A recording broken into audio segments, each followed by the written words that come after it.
Please like and leave a heart. There we go.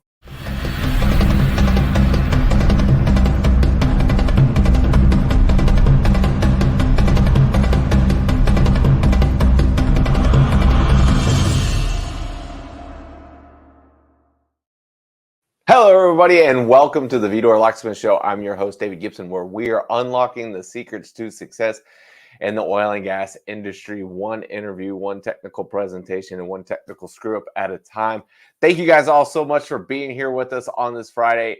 Absolutely do appreciate everybody supporting the show and just helping us keep this platform going.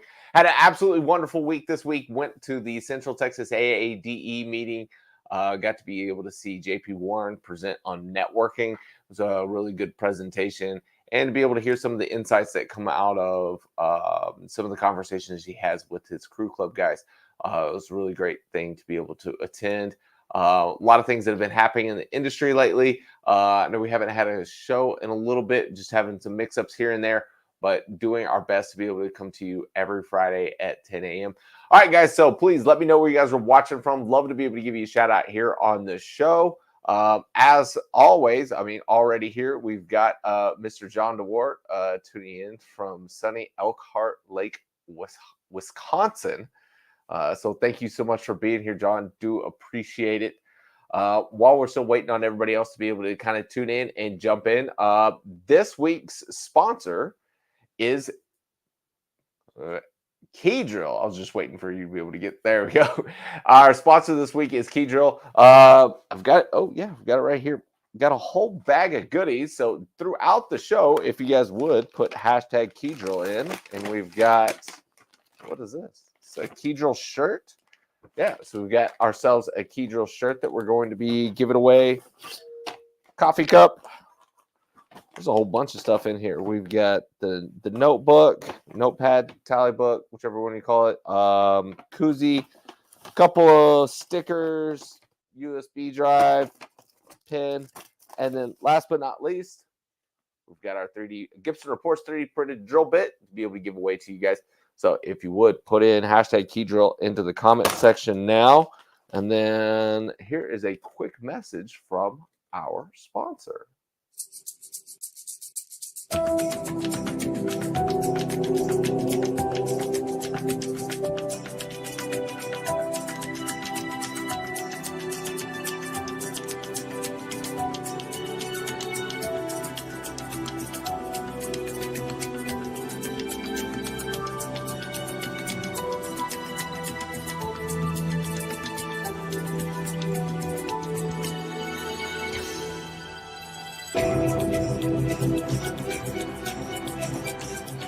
KEYDRILL is at the forefront of MWD technology.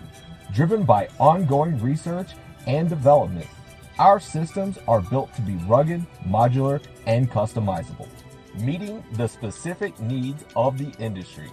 This dedication has positioned us as leaders in MWD system design and production.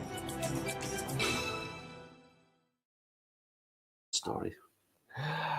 All right, thanks, guys. Thank you to KEYDRILL, our sponsor this week, for putting that in. We've got a handful of people there. So we've got Tommy Adams that's watching. It says KEYDRILL, all right.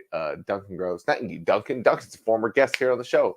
So thank you guys all for tuning in and dropping that in there. All right, without further ado, our wonderful guest of the day, Mike Baraniak. Mike Baraniak. Brainiac, Bouncer Check, Bronski Beat. I've had them all, David. Oh, okay. We'll go through. How many other nicknames have you had? Oh, that's probably about it. I think Bronski Beat I've had, Bouncer Check for sure. Brainiac, the Brain. That's what brought me over here. Actually, somebody said to me, the Brain. I was in Indonesia at the time. Quick story. In Indonesia, and this guy comes in and he says, the Brain. I'm like, the Brain? Why would you say the Brain? Anyway, time passed. I moved to Midland, Texas, and I meet Mr. Fuser, Colby Fuser. And the first thing he says, the Brain has arrived. So then I put two and two together and worked out where that name came from. So yeah, that's we've had a few. All right, so I know you've done many things throughout your career. How did you first get started in oil and gas? Because you had a very illustrious career prior to this. And in between as well. But yeah, oil and gas.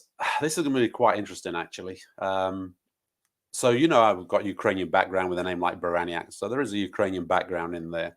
I'm originally from Nottingham in the UK, and we had 2 or 3 Ukrainian clubs where we'd socialize and do all the Ukrainian type of stuff. So I was there one afternoon. This is in the 70s, because I'm getting old now. So this is in the 70s, and I meeting up with my buddies, my friends, having a Coca-Cola and a packet of crisps, as we say, and chips, you would say, but bag of chips. And these 4 guys are standing at the bar. And I'm like, wow, I wonder what those 4 guys do. They turn around and say, yeah, drinks for everybody. I'm like, interesting. So I'm asking around, there's probably about 40 or 50 of us there at this social gathering. I'm saying, what do they do? So, well, that guy at the end, the little one that's wearing the clogs, he works for Bayreuth. He's a mud engineer. So, okay, cool. Who's the guy now? Oh, he works for Santa Fe. He's a driller. Okay. Who's the guy with a cowboy hat? I says, oh, he's a tool pusher. And this went on to this 4 or 5 guys. I says, wow. And they've got all this money? So here we go. The cash trap, David, the cash trap. And they're buying drinks for everybody. And then, the evil bait and switch of the industry. Yeah, the cash trap. And, the session finishes and everybody starts to leave. I'm walking out, obviously a little kid, 12, 14, whatever I was then. And I'm MG sports car, little midget car. And I see that Bayreuth guy in it. And I see another car, XJS, Jaguar. The driller. He's got a Corvette Stingray from whatever year, from in the 70s, I guess. He's driving. I'm like, dude, these guys have got money. So I thought, okay, oil and gas, maybe that's what I should pursue, David. So that's how it all started for me. Really? Yes, sir. So was it just like in school then you were like, all right, let's like learn everything I can? Or was you like networking or just like asking around? Or what were some of those first steps that you took to be able to start, going in that direction? I mean, obviously you mentally made up your mind, but then you had to start putting that plan in place. Yeah, I think what it was there was obviously, I knew these guys that were standing, or obviously older than me, but I knew who they all were. And then I went through my school, and like anybody else, I majored in nuclear physics. That's what I took at college. No, that was just to see your reaction, actually, David. No way. No. What do you mean, no way? Nuclear physics. No, I actually did mechanical and electrical engineering at college. So I got out of college and I went to work for I went to work in a textile trade, because that was what Nottingham was very popular about. So I did the textile trade for a number of years, probably early 20s, 2021.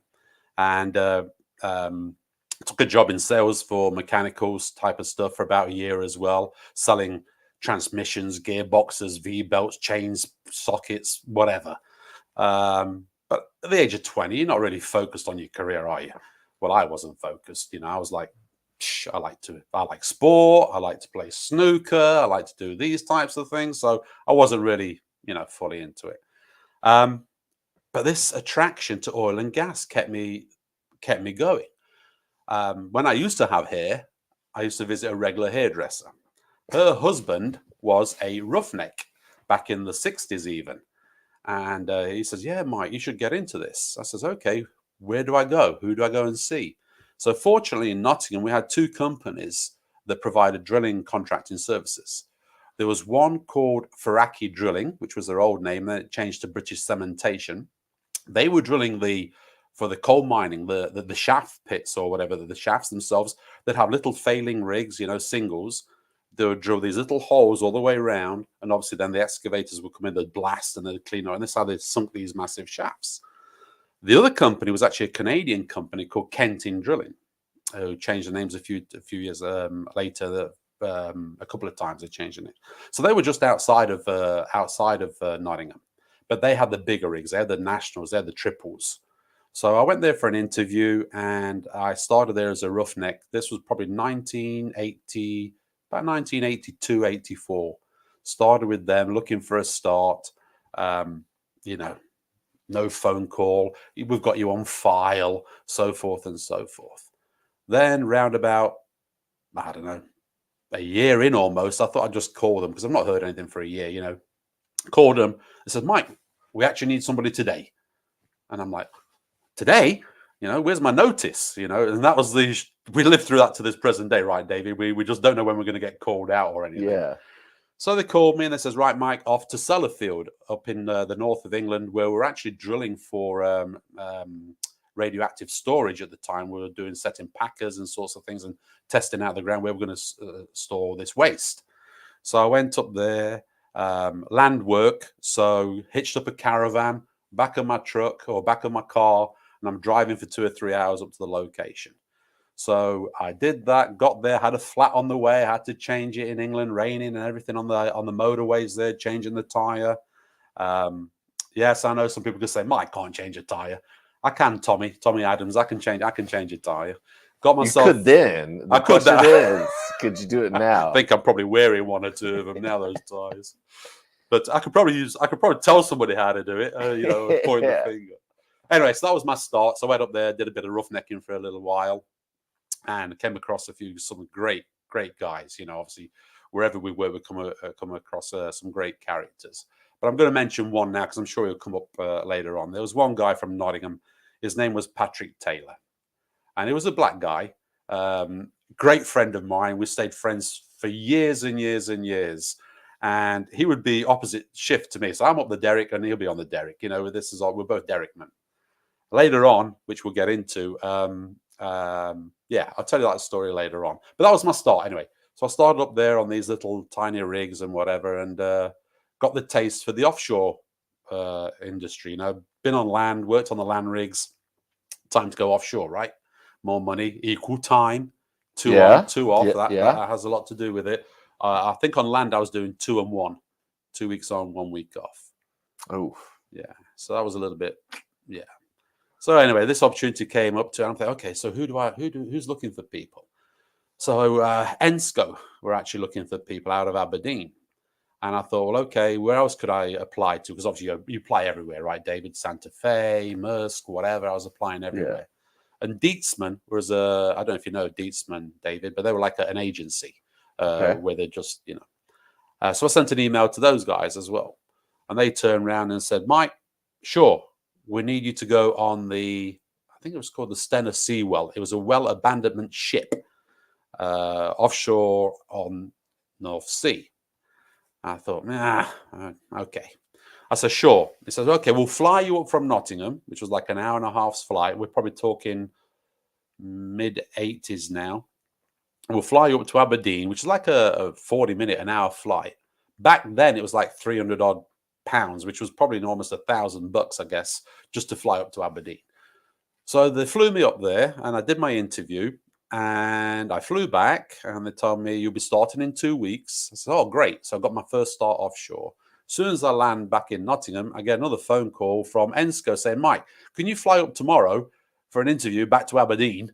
So I did 2 trips. I flew to Aberdeen, came home the next morning, got up and flew back to Aberdeen and so forth and so forth. I told my good buddy, one of these directional drillers, one of these drillers that I mentioned earlier, Mick Pitch, his name is. And I said to Mick, Mick, they're asking me to come up for another interview. You know, do you think I might get a job or not? He says, Mike, if they're flying you, they're spending money, you've got the job. So I went up there, did my interview, which is another story. I should probably pause for a minute and let you ask me a question. But no, this is great. You know what I'm like. Once I've started, I'm not going to stop. So no comments from anybody out there about me not taking a break. But yeah, just to keep the flow going. So I went up there and I had an interview with Ensco. The first guy came out there. This was for a roughneck position. The guy came out. It was a safety guy, actually. He said, oh, what's your experience then, Mr. Baraniak? I said, oh, I've worked land rigs for a few years. So, oh, land rigs. Oh, well, you're going to struggle offshore. I said, I'm going to struggle offshore. He says, yeah, it's completely different. You know, the equipment's bigger. I says, well, yeah, I figured. He says, yeah, you know, you won't know what to do. I says, okay, all right. So now my wit comes out. I says, so hang on a second. So when you move your platform or your jack up to a location, everything is set up, right? The derrick's up, the pumps are there, everything's there. So you're ready to go. He says, yes. I said, the draw works are there. He says, yeah, yeah. Rotary table was already in place, substructure. He says, yeah, yeah, yeah, yeah. I said, well, let me tell you about land drilling.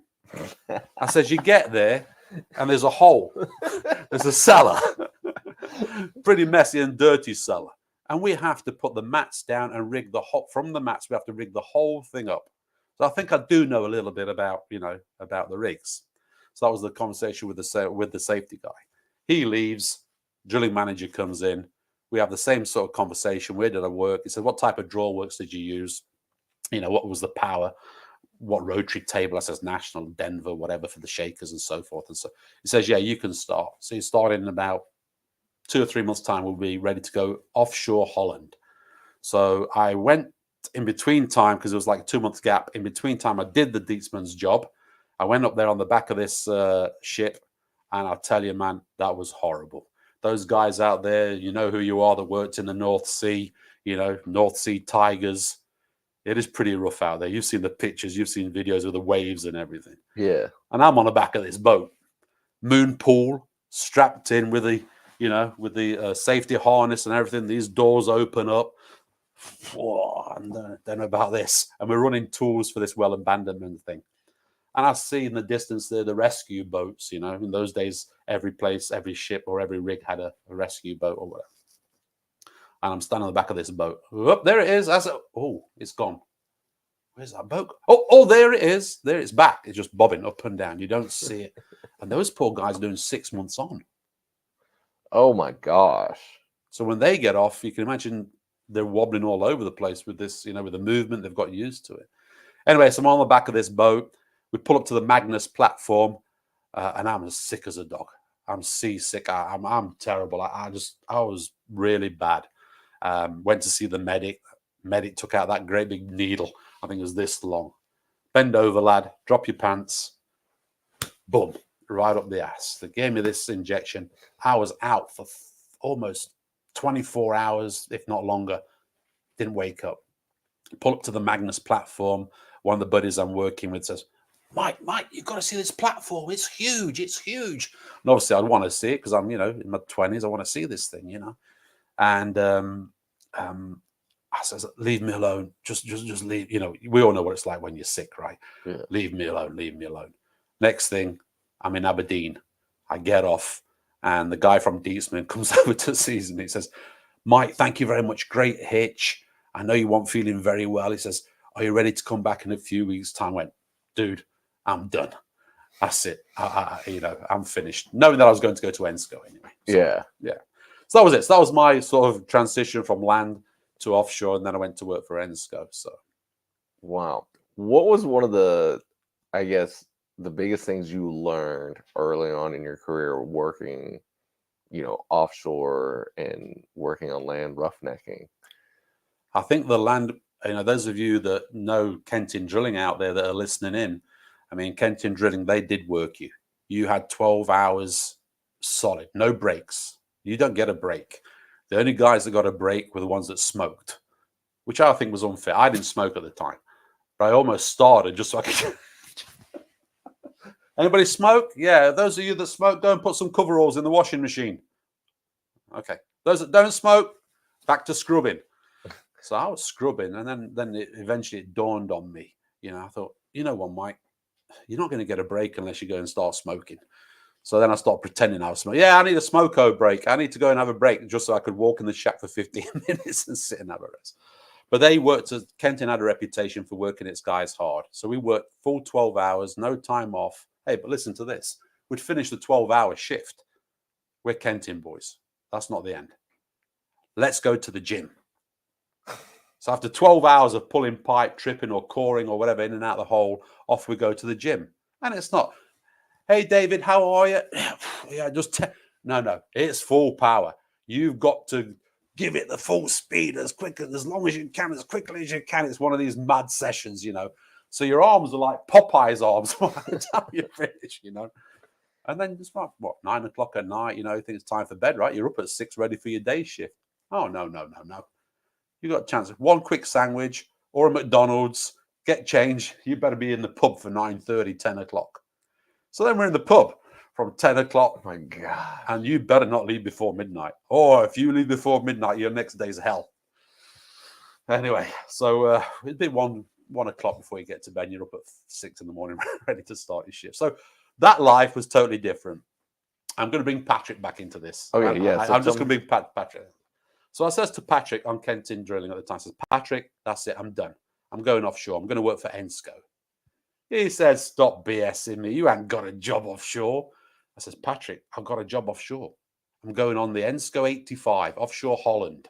Says Jack up. I says, I'll be going off there roughnecking. He says, if you've got a job, he said those stupid words. If you've got a job with Ensco, I tell you what I'm going to do. I'm going to go in the middle of the town square in Nottingham and I'm going to drop my pants because I don't believe you're telling me the truth. I said, I've got a job. You should probably apply yourself, Patrick. He says, well, maybe I should. I arrive in Holland, and those of you that have worked in Europe, there's a meeting place. It's red and white checkered box. That's where all oil field meet when they're going to be picked up and taken to the rigs or the heliport or whatever. I get there. Who's standing there? Patrick's standing there. I said, Patrick, what are you doing here? He says, oh, I've just finished my hitch. I said, so you got a job at Ensco as well? You didn't tell me? He says, yeah. He said, but worse than that, Mike, you're here. That means I've got to go and drop my pants in the middle of the night. So that's my story with one of my stories with Patrick. So, yeah, great guy. Still friends, great guy. It was great. I used to love seeing him walk. You're on that rig floor and you can just see that crack in the V door, or on the stairs as you come up, and as soon I turn around from the tongs, look there, and I see that great big smile coming up there. It's Patrick. My relief's on his way. It was fantastic. We had some good laughs, me and him. It was good times. Good times. So that was my Ensco career. So how much of the industry do you think has changed from then to now? I think the biggest change, is probably, David, is the safety. We've gone, what I mean by that is we're more safety conscious, a lot more now. We know this. We talk about not having people in the red zone. How can we automate everything? I think that's one of the biggest changes. I remember climbing up the derrick, and those rig hands out there that are listening in, climbing up the derrick, jumping onto the blocks, as they're swinging because the wind's blowing all over there, tying the blocks back, things like this. I don't think you'd be able to go and jump off the A-frame of the derrick now onto a set of blocks to tie them back. So safety, for example, I think that's changed a lot. And I think and it's hard to compare because obviously land is different from offshore, but I think the way people are treated has changed.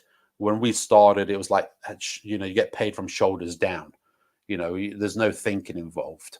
We're not going to train you to become a motorman or a assistant driller or a driller or a tool pusher. You're there to swing the hammer.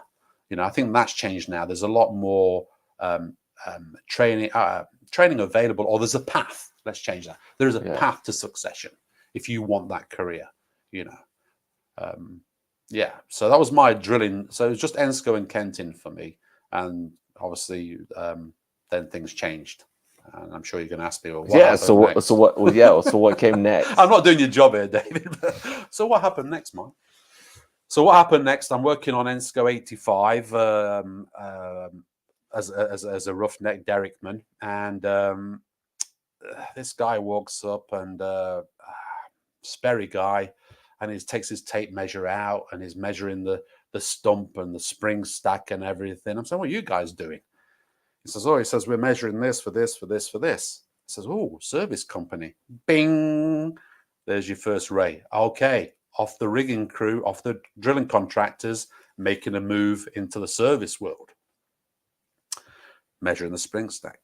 Directional driller there. Looks at my name on my coveralls there. I've got Mike Baraniak on there. He says, Baraniak. He says, is that a Polish name or a Ukrainian name? I said, it's actually Ukrainian.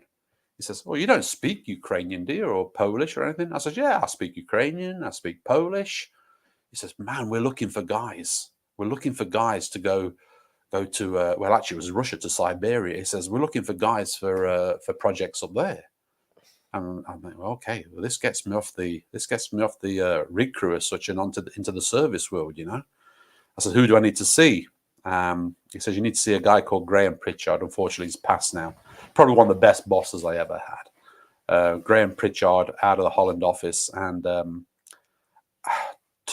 try and meet up with him, flying off from the rig, trying to get on the chopper. My chopper was always like 4 or 5 o'clock in the evening. So by the time I got down to Amsterdam, the evening was already gone. So I couldn't meet with him, right? It took months and months. Finally got the meeting as such. And memorable meeting. I walked into the, I'll never forget this. I walked into the Sperry offices there in Beverwijk at the time, a little place out there in Amsterdam, and I'm waiting to be seen as such. And this guy walks electric doors, the ones that, you know, these automatic doors, and it's like that program. What's that program on TV, you guys? We had it in the UK where something to do with stars in your eyes or something. You're going to be some sort of star. You know, you're going to be David Gibson as James Bond or whatever. There's a cloud of smoke or around you. You walk out on the stage on the TV. This was the same vision I got here. This guy walks in, and he had one of his trench coats on, and there's like an aura around him, you know. And he walks in, and the first thing my eyes went ding. I saw a diamond puzzle ring, 4 massive diamonds, and I'm like, this guy walks on. Who's that? And the guy I was with says, "Oh, that's a directional driller." Oh my God! Yeah, how sad is that? So that's a directional driller. I thought, wow, wonder what he does. Because obviously I haven't got a clue at this stage, right? I'm just coming off the rig crew, you know, and I know what a spring stack is all of a sudden. Anyway, so this guy walks in. Anyway, I go up for my interview. It's up the stairs. I walk up the stairs, and the office is right in front of me. And there's a guy sitting at the end. This is Graham Pritchard. There's another little desk in the corner, another guy sitting there, someone that became a friend to this day as well. And I walk in there. Now, you got to remember, I was probably 30 years old now, in my 30s, and I walk in there, and I sit down, bald head. So I've still got my contracting style about me, bald head with the Cossack, you know, the Cossack hairstyle, you know, oil shaven with the big chubas, as they call it, hanging off. Because I'm rig crew, right? Rig rat, you know, looking cool, huh? And I walk in there, and that guy in the corner, who's my friend to this day, he got up, looked at me, turned around, and walked out. Graham Pritchard's sitting at the front of the desk, and he sits down and says, "Mike," he says, "we're looking for MWD engineers." And my buddies told me, no, Mike, no. Tell him you want to be a DD.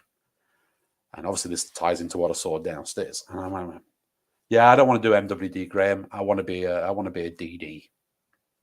He says, "Mike, you got to start MWD first. You know, you get to know better." I says, "Okay." He says, "MWD." He says, "Look, I'm looking for 2 things." He says, "I'm looking for flexibility." I says, "Yep, you got that. I'm flexible." He says, "Bullshit and bullshit." Flexibility and bullshit. What did I say? I'm your man, right? That was my interview. So then I got a job with Sperry. So then I was MWD engineer for Sperry. And where did they send me? Back to that same rig where I was working as a contractor for Ensco 85. So yeah, so that was good. So yeah, so then my career changed, and I went into MWD. I did LWD in Qatar, traveled the world, as you know. I was all over the place, and eventually ended up in Russia, in Siberia. This was probably 90. This would have been 98 up to 2006. I was in Russia. I changed over to a directional driller around about 2001. I did my training for a DD in offshore Denmark. And I'm going to mention some names just because I want to give them a shout out. And they know this already. But I work with some what I call fabulous smart DDs. And I'll tell you why I'm saying this. That trained me. There's a guy called Mike Steele, who's in Australia. I think he's working for K&M Technologies at the moment. Tommy Adams, great character. He didn't train me too much, but he was a great character that helped me along. Andy Ackers was another one, and a Welsh guy called Digby Thomas. So these guys, and I'll tell you why. I arrived on a platform called Ecofisk. So if you know Ecofisk, it's pretty much been drilled heavily. And there's a guy there who's also passed away now, Nigel Moforth. And there's a great big spider plot on the wall. I mean, a spider plot. It says, Mike, we're drilling well number BCH3D5H2FP, whatever it was. It says, first thing as a DD, trace the well. David, I looked at this spider plot, man. It was just ridiculous. You know, it was ridiculous. I started off the first 2 or 3 inches, got it. Then I can't find the well. Then it pops back. And then all of a sudden, 22,000 feet out, there's a well crossing. He says, my anti-collision all the way out there. I said, anti-collision at 22,000 feet. I'm like, dude, I don't know. I don't know if I can do this job at all. So that's why I'm saying that the shout out is for those guys that could avoid all of this anti-collision stuff, you know, offshore on the Ecofisk. So guys, thank you very much for all that training. I did bump into a few of them in my current role in Australia a few months back. So it was nice to meet up with them again after such a long time, David. So there you go. Wow. Yeah. So tell me then, what was it like? So it's not many people have been through all of those like steps that you've been through. So what was like the early days of doing MWD then? So we predominantly on in Europe out of the Holland office, it was Gamma and MWD. So if you was on a Gamma job, wow, man, that was great because you actually had something to do, right? So instead of doing you had something to do, something to log, something to look at, you know. So we used to have these old computers, and I can't remember, PCWDs, I think they were DOS based. So everything was an entry, hand entry. You know, you had to, everything was a hand entry, you know, no clicking here, clicking there. And so, yeah, so the computer system was a big change, you know, from, well, even before my time, you know, these guys were talking about 8-track discs that they were putting into computers to record stuff, you know.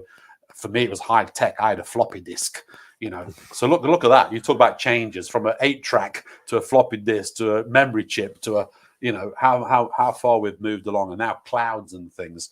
So that was one thing. But we were still doing the same measurements, right? Nothing's changed as far as measurements. Still doing X, Y, and Z and whatever, you know, with this type of stuff. So nothing's really changed. It's just that the speeds got faster. We get more data. Data rates have changed and so forth and so forth. So, yeah. I don't know if the data rates have gotten that much faster. We talked about it for years, didn't we? Speeding up the data rates. But, yeah, you know more about that than me from the MWD side. But, yeah. So, yeah. So I would say that's probably the biggest changes I've seen for MWD type of stuff. You know, DD stuff, yeah, motors, same thing. Stabilizers, you know.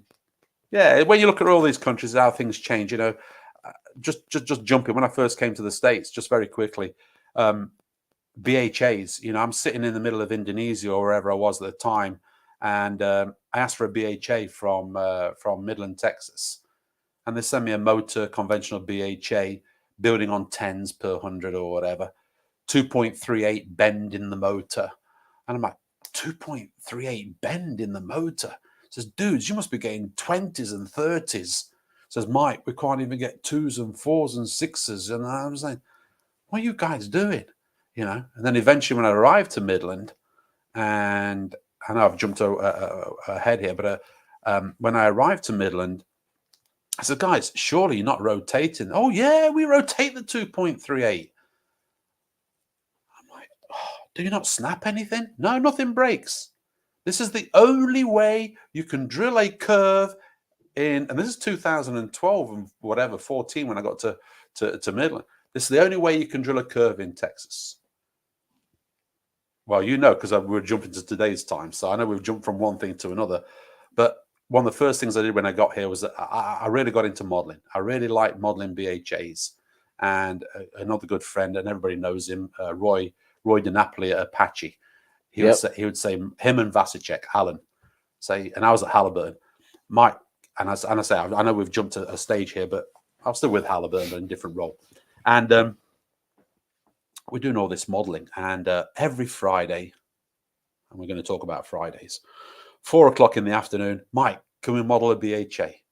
I'm like, oh, God, I want to get out of here. You know, it's just the end of the week. And he'd have me modeling. He said, Mike, can we do this and this and that? And this and this and that and that and that. So one of the first jobs I did is my new role. So I'm just going to jump as a technical advisor. I became the technical advisor after jumping through MWD, DD coordinating, project manager, startup operation in Vietnam, which was murder, but we're not going to talk about that too much. We've got to move on. And then I got a transfer out of Vietnam. You asked me, you told me, you knew it was going to be a long history, right? Yeah. We're going to be a quick 10-minute chat. That's why I wanted an easy interview. I could just ask one question, and then I can sit back and just listen. You could probably have a cup of tea there and a scone or something while you're sitting there on this. We could just put the camera on you, and I could run around and go. You could probably do some more work. Yeah, go paint the house or something while I'm doing this. So I got it's there. Almost tax season. I could get that done. Oh, I've got to do that as well, brother. Thanks for reminding me. Yeah. So Vietnam, yeah. Which it was Indonesia first, but I was in-house coordinating at ConocoPhillips as a DD. So I was in-house coordinating in Indonesia, and then the opportunity came to Vietnam for some HPHT work. So I went over there to coordinate that. From there, they moved me. Halliburton came up with the technical advisor roles for Sperry. Bayreuth had them already, whereas Sperry weren't really there yet. So this was 2012-14. We had some LWD technical advisors, but no DD technical advisors. So I believe, and someone will correct me if I'm wrong, I believe I was the first technical advisor for directional drilling for Halliburton in, I guess, probably the world, because they were just rolling it out. So I got a phone call from a chap called Phil Green. Phil Green called me and his sidekick, Robert Mang, through a guy called John Bowden. I've got to mention that name as well, because I says to John, I've had enough of this. You know, I need to, my kids were growing up. Because I had my kids, I was doing living positions. So I was now in living positions where you do up to 3 years, and then they move you from country to country. Schlumberger, everybody does the same type of thing, you know, internationally. And I said, look, my kids are 12, 13, you know, I can't have my daughter, where's she going to work in Indonesia or, you know, Vietnam or Bangladesh or somewhere, you know, where's she going to work at 7-Eleven? I mean, I need to get them out. So I needed to get them out. And that eventually got me to the States as a technical advisor. So he got me over here and I became a technical advisor. So the first thing I did going back to the BHAs was, you can do this with a 183 bend at that time before 175 fix. I said, you can do this with a 183 bend. Just stick a stabilizer on there, you know, no stabilizer, and we'll be fine. So I drew my little chart, X and Y, you know, 7 7/8, 8.5, so forth and so forth, all the bends. I did my little graph, not on Excel or in Excel like you guys would have done, but this was on a whiteboard. So it's in a whiteboard. It's all written there. Heaven forbid somebody walked past it and, you know, brushed their arm on it. And no iPhone to take a real picture of it, you know, or anything like that.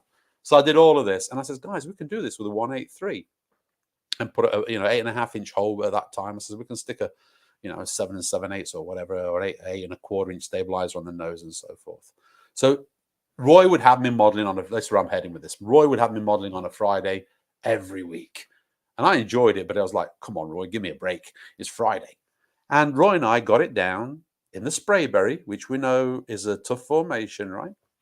And we drove through we can't get build rates. We got it down to a 175 eventually from the 183 or 175. Fix came back in, you know, Wenzel's and whatever, and then we got the 175. 175, you know, with a kick pad. Well, that was another thing I introduced. Old technology for today's market.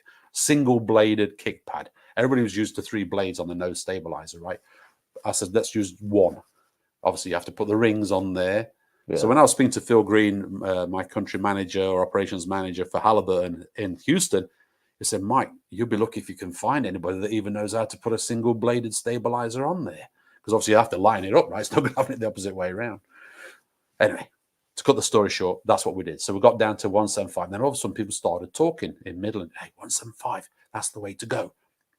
And I think Crescent Drilling at the time, they started to incorporate that with Diamondback and everybody. And I think it became almost the norm that everybody was running a 175 for 8.5-inch hole with a kick pad back then. So interesting stuff, I guess, for those that are interested. But there you go. Wow. Yeah. Quite a bit of a legacy to be able to create there in West Texas. That we needed the Ukrainian guy from the UK to be able to come over and teach us how to drill. You asked the question earlier, Dave. How did things change? What did you see in different areas? So obviously, you pick stuff up, right? That's what we all do. One thing that we've got in this industry is experience, guys, and we know that. Some of us, or some of the people that didn't have a college degree, came into this industry and they've got so much experience. Unfortunately, they can't take it to many other places, but they've got that experience. And that's why we used to look up to these older people. I say older people, I'm one of those now, but I mean, when I was in my mid 40s or early 50s or whatever, you'd have the 65-year-old man on the rig, right? Or the 70-year-old company man, or they had a vast amount of knowledge. And a lot of the young engineers, that's why they were sent in the field, right? Learn from this guy. Learn the good and learn the bad, and then pick out what you think you need. Let's just flip it. Data. Oh, I need to see the data. Data. I need to see it. Dashboards. Dashboards. Dashboards. Well, I need to see all this data. Okay, you got the data. Now what? Well, I don't know what to do. I better call that old guy. So that's changed as well now. Which is more. I think we've seen more rapid change over the last 10, 15 years than we have for the previous 20 or 30, in my career anyway. So there you go. So with the direction that we're headed, as far as like we're actually trying, demand and automation and stuff. Yeah. Now, the old model was, you either start on the rig as at one of the lower levels and then kind of work your way up, and you get to be an understudy to somebody else and then become a company man, tool pusher or something. And then maybe, if you transfer over, you go to the office. But now with the, trying to demand and do some of the automation and stuff, like what do you think is the best way forward so that we continue to be able to have some way to be able to educate the new guys coming in? You can't beat having that field experience. I don't care what anybody says. You have to spend a period of time out there, right? And maybe the fast tracking was the way. Even in my day, we started fast tracking people. I remember, somebody from Shell, a young kid, would come on and do a week of mud engineering, or a week of this, week of running casing or whatever. So I still think that fast track is good, but the automation is obviously key. We talked about safety very briefly there. Keeping people out of that red zone is just, is paramount now. We can't afford to lose lives as we used to lose a lot of lives in this industry. So that is paramount. But I still think you're going to need. That's why I say it's imperative that you have this basic stuff, whether you're a drilling engineer, petroleum engineer, whatever. If you've been on a rig and you spent time there, you can relate back. We all do it. I'm going to change it to sport. Let's talk about, I like to play golf. I'm not very good, but I like to play golf. So, if you've had basic 6 lessons or whatever you've had back in the day, if anything's going wrong, you can still go back to your first 6 lessons. Same thing here. If you're planning ahead, whatever you're doing, a new well, a new design, something totally different, YouTube wells that are getting popular now, you're planning ahead. If you can go back to something and recall, then you can trace your steps and go forwards. So I guess that's what I'd say regarding that. Yeah, it's definitely one of those things that, like, if you've never been out on a rig location, whether it's onshore or offshore, and you've never been there, then it's hard to be able to imagine what all's taking place and how to be able to organize that if you actually haven't, spent the time there and understand, like, the day-to-day of, like, all of those things. You can look at pictures all you want, you can read it in books, but to just actually be there and be immersed in it on a daily basis is completely different. No, I agree. We can study and study and study, right? We can look at the books. Nowadays, we've got Google. You can see a rig set up in 30 seconds, who on the fast time frame. We can look at it, but actually physically doing it, standing there with a, with a wrench in your hand when you get there and you see that hole, and, as a roughneck, okay, we're going to erect the rig.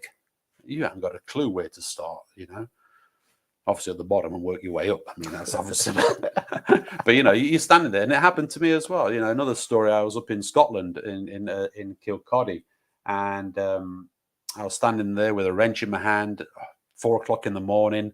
A truck arrives. It's dark. There's no lights. You know, a Scottish chap, and no offense to anybody, but you know, this is going to be a bit of a Scottish accent here, so some of my Scottish friends will probably ridicule me after this.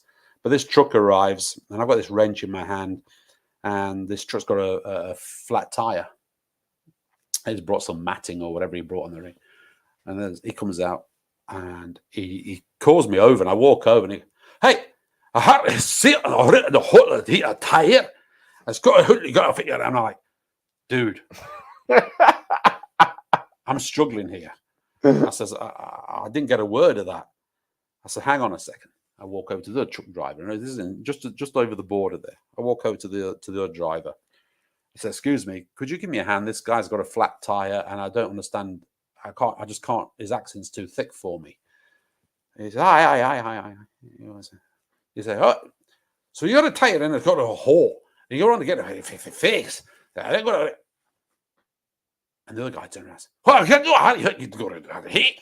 And I'm like, dude, 4:30 in the morning. I got no chance. What do you guys want? So I said to the other guy, I said to him, what does he want?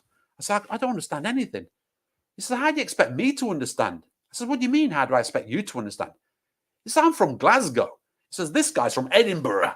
And they're right next to each other, you know, and I'm like, dude, so what chance have I got? So, but this is back to the wrench. So I'm holding this wrench, you know, and I ain't got a clue. So yes, you need to start from the bottom, at least see that and experience all that so you can go back to it. That was a story now. 4:30 in the morning. Anyway, there you go. Sorry.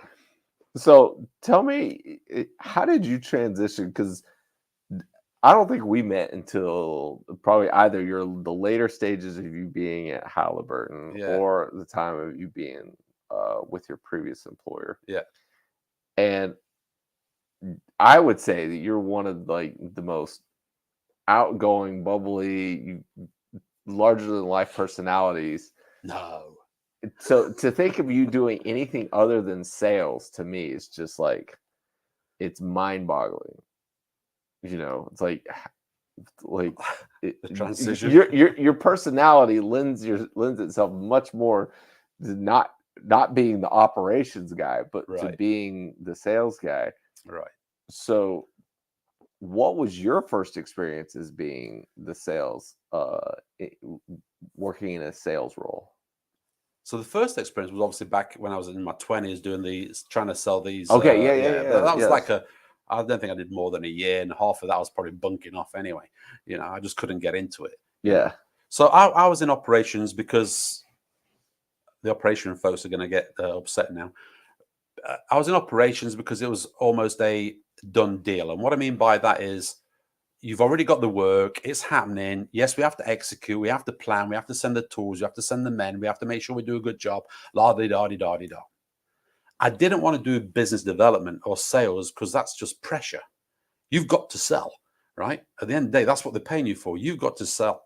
So you've got some pressure. So I didn't really want to do the transition, you know, even though there's that cliche. We're all selling, right, guys? We're always selling, right? Yes. We're always selling.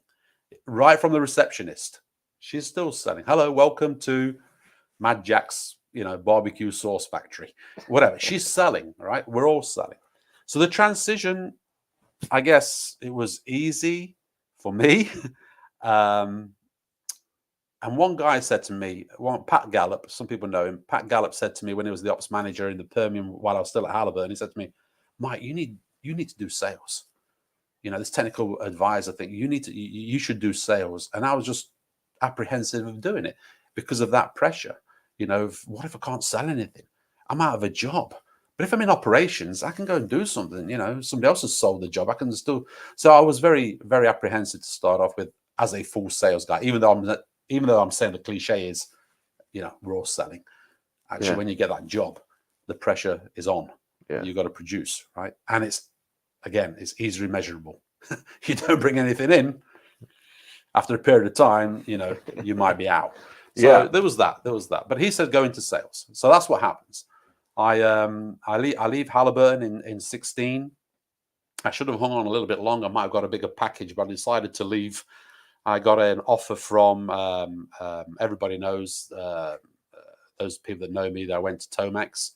So I went to work for Tomex for about 7 years, and yeah, that's when I was doing a few people got to get to know you. So I got myself in the right place. I know we want to talk about sales for a little bit. So this is what I did. I signed up for one of these IADD shows out there in the Permian. I took a golf stick with me to the show, and I was actually that particular show I was representing Halliburton and BHA modeling. So I took my golf stick for a reason. So this was down at the Midland Club or wherever it was, and I gave my little presentation about, changing this, changing that. And the reason for the golf stick was that I took my grip, put the golf stick down, and I just said, guys, any little change, if you move the shoulder this way, if you turn this hand this way, or the other hand the other way, if you stand this way, it's going to change the whole swing path. In our case, the performance of the BHA, right? It's going to perform different. So that's where I was leading into this. So when we talk about sales, you've got to have some sort of crutch, do something, get noticed. I love that program, Vacation Rentals on TV. I don't know if you ever watched it, David. The guy, helps people out. They've got a little vacation pad somewhere, and he says, here's my rules. And one of the first things he says is get noticed. Do your research and get noticed. So I believe I got noticed, obviously with my English accent in the middle of Texas, not from these parts, right? Yep. So that was one thing. Took that golf club, and people even talk about it. Says, yeah, I remember you. Says, you brought that golf club to that. I said, yeah, I did. I brought that stick in. So get noticed. So that's what made it a little bit easier for me, or the transition was part of that, was the transition of, okay, they know who I am now. Now you better start moving. So that was one thing. That's how it changed for me. But yeah, gift of the gab, talking all the time. I mean, everybody knows me. I don't shut up. I mean, something that can't be taught. You're just born with it, right? Yeah, you're born with it, but there are times when I think, shut up, Mike. No, it's not working out very well for me, guys. It's not working out very well for me. But there are times where I think, zip, I'm learning, but it's, yeah. So I want to ask you this then. What are some, obviously you've done oilfield sales. You've been in the oilfield for quite some time. Yeah. What are some things that if somebody was to come into the industry get started in oilfield sales, what would you say is one of the first things that they need to do, or some, best advice that you would give them? So let's look at it from the sales point, the sales guy, first of all. We're not going to talk about sales manager. We'll talk about the sales guy. I think if this is something you want to do and you apply for that position, you're accepted, and then you go and join Mad Jack's Barbecue sauce company. Let's just say we're joining, a company that you represent and a part owner. Get to know the product, or all the products in there. Know that product inside out, first of all. Get to know. That's what I would say. Go to the social events. Get to know people. Get yourself onto a committee if you can. This might come a couple of years later, but get noticed. You're normally a single man if you start in sales. You're not married with 16 kids, and 3 wives and 4 dogs. You normally start a little bit earlier in life in sales. Get to know your product. Go to these shows. I mean, come on, David. Get noticed. What's the first? Wear bright orange shoes. I was just going to say, what do? We see, I don't know his name, but he's always wearing those orange shoes, or he's got those orange glasses. And you probably know consciously, you know why you're doing it. But those other guys that are coming into the business probably don't know. They probably might be saying, God, look at that clown. All he needs is big orange shoes and a red nose and so forth. But people associate you with this little, was I call crutch. So that's your crutch. People will see you and say, yeah, the orange glass. So again, get to know your product, get something going, go to the events, get known. How you get known, you're going to have to figure out, and mix. That's the first thing. Then progress from there. and show your worth, show that you're capable of doing that job. What I mean by that, not just the sales, but like you said, socialize, just be that person, you know. Now that's not 100% true or correct either, because everybody's got different styles. My style is totally different to maybe your sales side. Yeah. And you've got the other ones that are very quietly spoken, you know, and I have this and I would like to propose this. Sure, we'll give it a try. There's different styles. You've got to find your own style. Yeah. So that's what I'd say. You know, get to know your product, get noticed, as the TV says. Do your research, get noticed is number one. What are some big screw ups that you think sales people make early on? I've just mentioned it. Zip. You know, when you're talking, and I've seen it even up to my present day now, I see sales reps talk, because they've got a 15-minute window, you know, because that's all they've been allowed to allocate to that 15-minute with a client, you know. Yeah, well, I've got one of these, and that can do that. Oh, you got one of those. Yeah, but I've got one of these, You've missed it. What did you just miss? I've got one of these. Yeah, oh yeah, and one of these, and one of these. He's already told you he's interested in something, but you're just plowing through. You missed it. You know, you missed that opportunity. So now, if you remember, you'll go back. But why did you talk about items 2, 3, 4, and 5? Or sorry, 3, 4, 5 when you already heard the guy say something? So listen, right? Biggest fault. Yap. Not enough listening. But when I'm selling, I'm listening. And I heard that, and I go, okay, all right, yeah. So this, yeah, no, definitely, we can surely help you with that. What's the need? Oh, I'm drilling this, and I've got this, and I've got that, and you're in. Now you're having a proper conversation. And where you're trying to, the end goal here, besides a sale, is to build that relationship, get that trust, right? So and there's plenty of people out there that got great relationships and they're personal friends now, you know, these customer and BD guy. Have that relationship, you know, and then you can talk about anything you want. You can advise them on orange shoes, green shoes, pink shoes, leather shoes, because he'll believe you. You now become his trusted advisor, right? Yeah. So that's what I'd say there. Just listen, and then pick up on what they're saying, and then obviously carry on with your sales pitch. Okay, so tell me about making the right sales pitch. So there's some secrets. There's some things I won't say today. Again, honesty, right? Honesty and integrity are deep in my soul. I will not sell sand to the Arabs because they've got a lot, right? They've already got some or can I sell it to them? Yeah, I probably could. But if anybody could. Yeah, but I'm not a type of guy that will push something on somebody if there is not a need, and I don't think, because I'm looking for that trusted relationship. I want him to trust me, so next time I suggest something that might be new technology, I know that guy's going to give me a try because he believes in what I'm saying.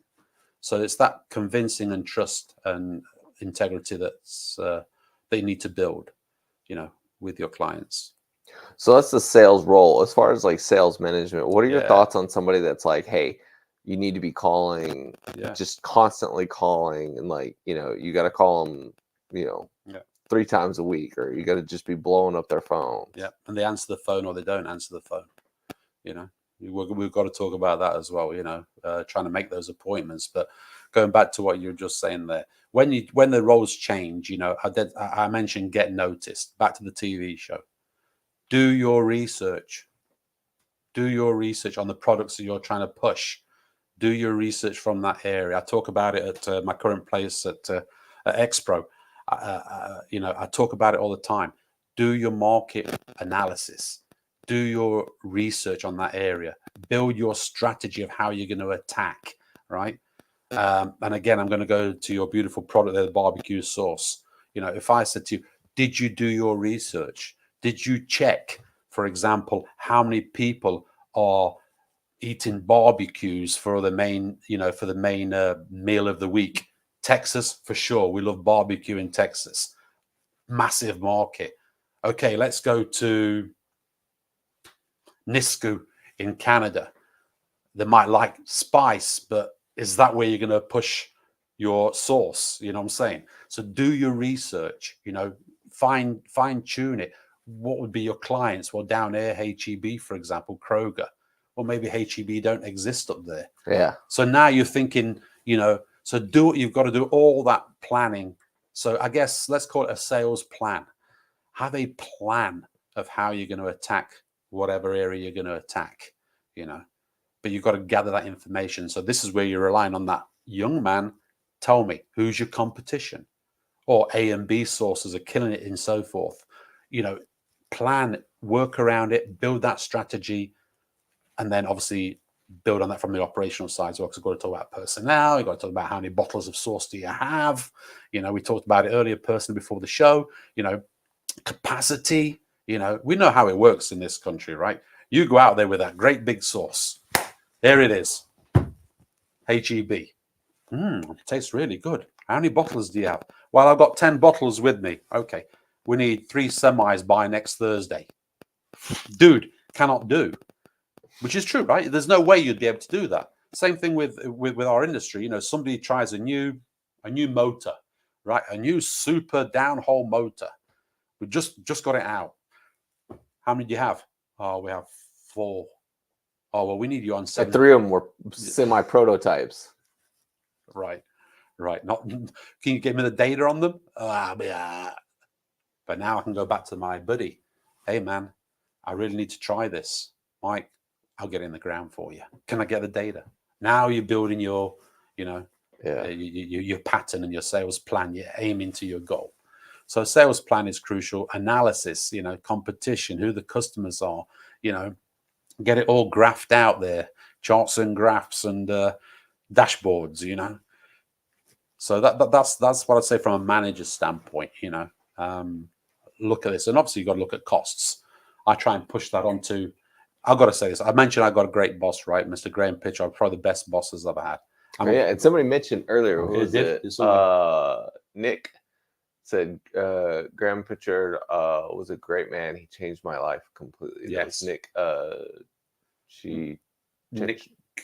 Chechen? Oh, Nick Chicherin. Nick Chicherin. Yeah, I work with Nick. Hi, Nick. I worked with Nick out in Siberia originally, as a interpreter to start off. But yeah, great guy. Yeah, great guy. So, another guy that I'm going to give a shout out, and I believe he's listening. He shouldn't be because he should be on a 10 o'clock call, but I'm sure I've got a great boss right now in my new company, EXPRO. I've got to give a shout out for Dustin Petrie. Young guy, very smart. He's not going to like this. Future CEO of a company, this guy. I really know, young guy, but he's definitely probably, I would say, the second best boss that I've had. Obviously, times have changed. Back then, Graham for sure. Dustin Petrie. Great, you haven't worked for me yet. Great. I work for you. You can pay me in sauce or what? In barbecue sauce? I'm not going to pay you at all. Oh, okay. Well, that's how great it is. So since you mentioned that, so where's the value in that? We're selling value as salespeople. Where's the value of me not getting paid? There might be value for you, but there ain't no value for me. You get to you get to use that house in Canyon Lake a lot more. Yeah, that's true. See? Yeah, we live in a great area around here, right? I've got a property here, but you live here. Hill country, guys, if you get the chance, those people from overseas, get over to the hill country, right? Yeah. Nothing better. I feel so chilled here, Dave. I arrive, I turn the engine off, I walk into there, sit down, curtains open, panoramic view of the lake, and I'm like, of the canyon. With the canyon now, yeah, we're crossing the lake bit off. It's drought season. The canyon. I look across there and I'm like, oh, yeah. You mentioned this morning to me that you feel chilled, when you go to certain places like this or the place up north that you go to. So you need a place to relax. That's the thing. BD, you're always on the go. It never stops. People say, BD, you're always golfing and you're partying. And, oh, yeah, that's dead easy. I'll tell you another little quick story. So previous boss, Håkon Shavik from Tomax, we're driving up to the Permian Oil Show. He wanted to drive. I says, 7.5 hour drive, man, from Houston. he says, oh, Mike, we'll be fine. He said, I want to go to Fredericksburg. So for those that don't know, Fredericksburg, down the road, German type of city, still keeps its traditions. You can still get breakfast and sauerkraut, cabbage, and all sorts of things down there. Lovely place. Very beautiful town. Beautiful place. Plus, there's that little road before where they have all those wineries, right? Yeah. And then Enchanted Rock, a little bit. Enchanted Rock. Great state park to go to. So we start driving, and I'm sure he's thinking, oh my God, I got 7 hours of Baraniak. Yeah. So we start driving, we're coming up here, and we start talking about business development. I says, people think it's easy because they see this, we're golfing on a Friday and, we're doing this type of stuff. And I'm like, Håkon, do you think it's easy getting up at, 5:30 in the morning? It says BD don't get up at 5:30 in the morning. I says, dude, if you've got to do a breakfast run at 6 or 6:30, you're up, right? So you've got a breakfast run. So you don't really get your breakfast. You have to sort of, take a piece of chicken or whatever, Well, your next breakfast runs at 8 o'clock. So now you've already got some Chick-fil-A in you. Now you're going to go do your second run at a different customer's place. You finish that, you start your appointments, you've got your 10 o'clock. But hang on a minute, from 8 o'clock to 10 o'clock, what am I going to do for 2 hours? Oh, let's just go and get a coffee. Oh, might get a cinnamon roll as well. So now you're piling it on, You do your appointments, 10, 11, lunch. You've got 11:30 lunch with a client. You've put more food in there. And we're starting to giggle now, thinking how hard this job is as a BD guy. So this is where I'm heading with this. And they think it's easy. And then you have to have your second lunch at a late lunch because some client couldn't make it and he wants to see you at 1 o'clock. So now you get another lunch in there. Damn if he doesn't turn around and say, let's go play golf. You think, oh my God. Now you got to drink a gallon of beer. So you're drinking a gallon of beer and it's 5 o'clock, and we're laughing. Me and Håkon, we're laughing like crazy now. What a difficult life being a BD guy, And if he doesn't want to go out for dinner with the wives and the kids and bring your family, we'll take, let's go right. Let's go straight down to Saltgrass. Now it's 9 or 10 o'clock. You think it's easy being a BD guy? Operations guy's finished, except the one that's on call, So we were laughing all the way. So 2 or 3 hours went through, pretty quickly when we were driving up there too. But he still had to endure 5 hours of the other stuff. But yeah, that was awesome. We were just laughing. People think it's easy. Back to pressure. We still got to sell. Yeah. You've got to sell. You've got to close deals. Well, the other thing is I always think of is that, you might be doing some of these enjoyable, fun experiences, doing breakfast runs, doing lunch runs, playing golf or something, but you still have to be on. You have to be on. Right. It's not just relaxing and turning it off and just, it's not a round of golf with your buddies where you guys are just cutting up, saying whatever, right. Not worried. There are no consequences, right? It's still, you have to be on and listening to, there might be 3 sentences that he says throughout that entire time span from late lunch all the way through to dinner where he says, I cannot stand X, Y, and Z at the rig. It causes me so much frustration every time we DVR a bit or something. They might say that one little thing. That's it. And then that's the one little clue that whether they meant to say it or not, that they give you to be able to act upon. Yeah. And if you're not, if brain's not on, then you miss it. And, yeah, that's perfect. No, you dead right. You're dead right. And this is why I know there's a lot of people that don't like golf, don't play golf, whatever. But if I'm sitting with you, and you're going to say heaven forbid, but if you and me are in a car for 4 hours playing golf, work is going to come up. Yeah. Either I'm going to try and sell you something, or you're going to say, like you said, you're going to say, well, I've got this issue with this. Well, hang on, let me take this call, Oh, damn, MWD's failed again, pulling out the whole, man, I'm standing it, ding, ding, ding, ding, ding. The bell should be ringing. You now got to slowly say, well, take your shot. Yeah, okay. Yeah, I overheard the conversation, and off you go, into your speech. And then, And as a trusted advisor, it may not be the product that you sell, correct, but the people that who may have a better solution or just a different solution. It's like, who are you guys using now? Oh, we're using XYZ. Yeah. It's like, well, hey, have you thought about calling some of these guys? I know them, guys I trust. 100%. And then 100%. And that's what the relationship I try to build. I came across it once for the corporate companies. I'm not going to mention the name, But corporate company, you know, well, we've got drill bits, we've got motors, we've got MWD, we've got LWD. We've got to try, here's my box, sell everything within this box. You know, you're in-house at ConocoPhillips, sell everything inside this box. Because we're obviously business about making money, right? But I'm also trying to build a relationship here as a trusted guy. So I know, for example, our bit A is probably not as good as the competitor's B.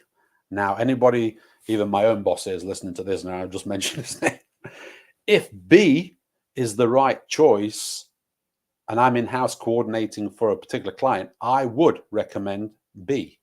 My bosses would be totally upset because I didn't sell something within the group. But I've now built that reputation, or sorry, that relationship. So now, as we've just been talking, next time something comes up, he's going to trust me.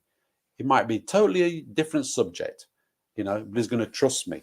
And if that's a success, now you've got a relationship. Now, we all need about 10 or 20 of these. One's not enough, right? You need 10 of people like this, right? So, yeah, to answer your point. But golf, you're there for 4.5 hours. All right. Do we have any? Was there a question there from John? Sales should be solving a client's problem, spin selling, situation, problem, implication, and need payoff. Thoughts? Yeah, I mean, it is right. You know, it's a good comment. It's the same thing we've just been talking about. You've got to get in there. You've got to have the reputation. You've got to have a good relationship. You've got to have the product fit for purpose. Don't palm them off with something you think will be okay, because then you're done. That's when you pick up the phone and call and say, hey, Dave, coming around next Dave, no response on the email. There's a reason. These guys are busy, right? If you've upset them, you know, I've had a phone call recently. In fact, I saw somebody on Monday who said to me, Mike, if I need anything, I'm not calling them. I'm calling you. Well, this is when you should, attaboy. That's what you should give yourself a tap on the back. Attaboy. Now that guy's only going to call one person. Whether you know the answer, don't know, totally different subject, you've built that trust now. He's now going to call you, David, for advice on anything, right? Yeah. And it could be totally off the cuff. So yeah, to answer that question, yeah, spin, yes, of course you need to sell. But you might not need to sell right there that minute and walk out, right? Of course, you'd love to close a deal right there, but sometimes it's going to take a bit of time. You might have to, you know, we all know that. Yeah. You know, and that's why I believe one thing I would say from the managerial level very quickly before the next question is this diversity. I'm a great believer in having a diverse team. I don't want 5 technical, you know, clones. Each one's a technical advisor and each one's this, and this. I need that diversity. Right. And what I mean by that, I need someone to knock on the door and get me an appointment because he knows millions of people and I know 100,000 people. I need that guy to, now he might not be able to close the deal. So what do I need? I need a closer. Right. So I need someone to open the door, someone to socialize, someone to close the deal, you know, and so forth. That's why we used to get those little men, right? You remember on the emails, people put a little man on there, a dancing man, the thinker, the doer. This is where it all stems from. You know, it's all same thing here, diversity. You can't just have 5 technical people that are boring or, you know, or if they're not boring, they're just monotonous. It's the same, you know. Yeah. You need that diversity. So diversity wins every time, you know. Me personally, just to finish off, getting to the end of my career, I still feel as though I'm a closer. But do I want to pick up the phone and be that hunter, as in picking up the phone, calling 100 people for appointments? Go, I'm done. That was earlier on, back to that salesman. Earlier on, he's going to be bang, bang, bang, bang, bang, bang, bang. Hey. Got to bring David in. Then David goes in and helps sell it. So I feel as though that has been done. I'm more like, I'm going to come in and close the deal. I haven't got the, you know, to call everybody and go out and, well, you get older, you got a family, you got things to do. I can't be out drinking and going to Astros games every night and watching them lose like last night. Bloody Astros. Lost $1 last night on that. Got to make $2 back now. Anyway, all right, good stuff. All right, one last question for you before we Sure. let you go. So Sure. this is something that I was kind of brought up to me, and it goes back to a little bit of the conversation we've had earlier about capacity. With the mergers and acquisitions that are taking place, Yeah. right? we're looking at some of these companies being a very large presence in U.S. land, right?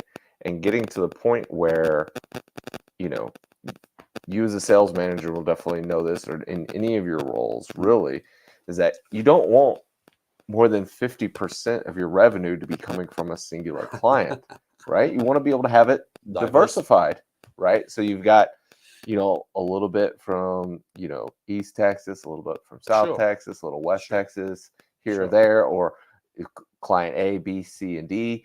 But now client A, B, and C, and D have become client A and D, right? And if they're to approach you, then it's like, yeah, okay. It goes from, hey, I've got 4 of these widgets, I got 4 of these motors, and now they're like, all right, that's really cool. It did well on this test shop. Now we want it on all 40 rigs, and we need 160 of them. But there's no long-term contracts. How do you think that's going to play out in the coming years? Well, that's why it's a risky business for us. Oh, that sounds like a film. Risky business.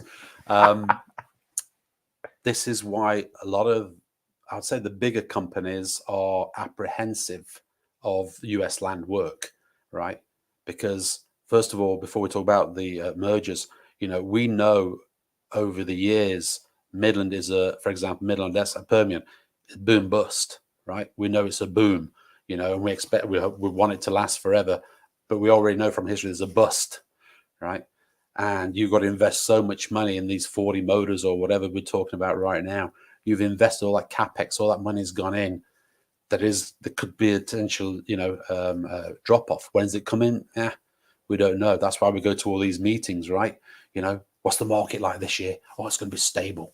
No more rigs. We're not picking anything else up. We're going to drill further, but we're not. Okay, ding, ding, ding, ding, ding, drill further. Salesmen should be listening, right? Drill further.